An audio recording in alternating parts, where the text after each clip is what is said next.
Assalamu alaikum.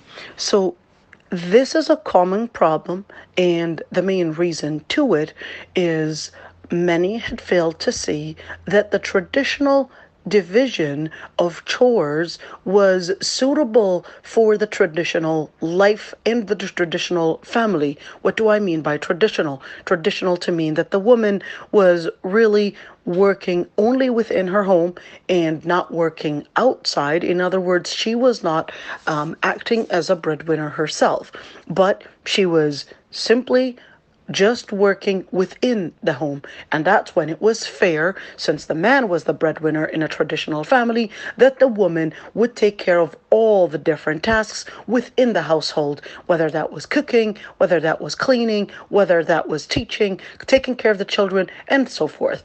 Yet, it is definitely not just if we were to apply the same kind of division on a family that is really dividing the chores differently. In other words, this woman is also acting as a breadwinner in where she's consuming with the husband in making the money, in investing within the household.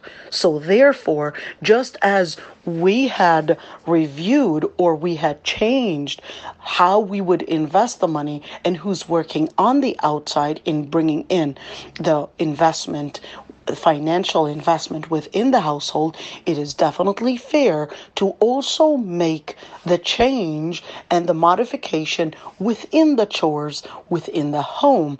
So to somehow apply the traditional packaging, the traditional lifestyle on a modern lifestyle, or let me call it not necessarily modern, but at least a lifestyle where the woman is also investing within the household, is simply definitely not fair. And that is definitely like you're confusing different garments with different sizes.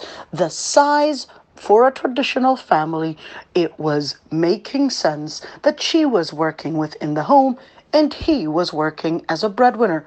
But right now, since she is also being a breadwinner and investing financially and is already working 8 hours outside the home, which is equal to the time that the man is working, it's fair to also make the modification at home and also have the man invest within the different chores at home. And certainly, it's important to recognize not only the justice piece of it, but it's also important to recognize that when you support and you give the necessary support for the wife, happy life. When you support the woman, she is definitely going to be capable of giving you all the different things that are needed as a wife, from intimacy, from cleansing, from giving a happy face, from giving and being there for you. So if you want to expect that she's working at 8 hours, it's important to say, well, we've got different options. The man can either give the support and probably load the dishwasher, or maybe vacuum, or maybe help in cleaning, or maybe do self-service for yourself then. Or we can probably hire a housekeeper to help within the home. Of course, part-time, full-time. And who's going to be paying for the housekeeper? Well, the one that's going to be paying for the housekeeper is basically not necessarily the wife, because she's not necessarily the one to be doing all that. If she's contributing within the household financially, that would actually mean that this is not necessarily entirely her job. So how do we deduct? Well, we would deduct from both incomes, the payment for a housekeeper.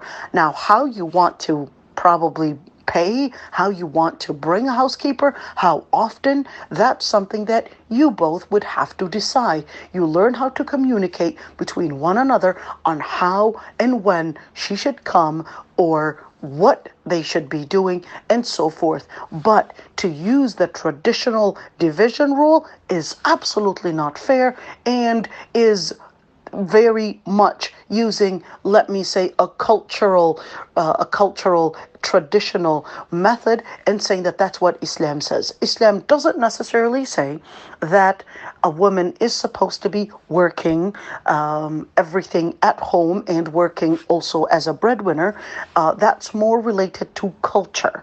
That's related to culture, of course, related also the culture of who she is. That's why Ibn Taymiyyah, for example, had regarded that if a woman is, let's say, considered an upper class, rich, etc., and people of her class would basically have a maid hired for them, that basically that would be her right to have in her life, and which really would explain that Ibn Taymiyyah was understanding that the class and understanding that the division of chores depended on al-ma'ruf 'urfan kal-mashruti shartan, depended on al-ma'ruf. What is al-ma'ruf?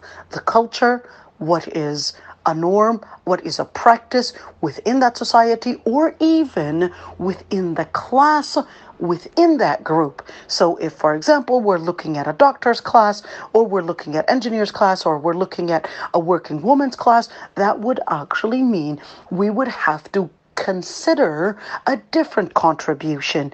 Because if we wanted to just turn a blind eye and not consider that there is a new division, then what we're going to end up with is one side feeling that they are abused, that this is more than what I can handle. And therefore, we're going to see the implication of family problems, she's so tired, etc. So in that situation, we would look at not necessarily as a traditional rule, but we would look into making justice. We would look into understanding and hearing both sides and how we can make a change.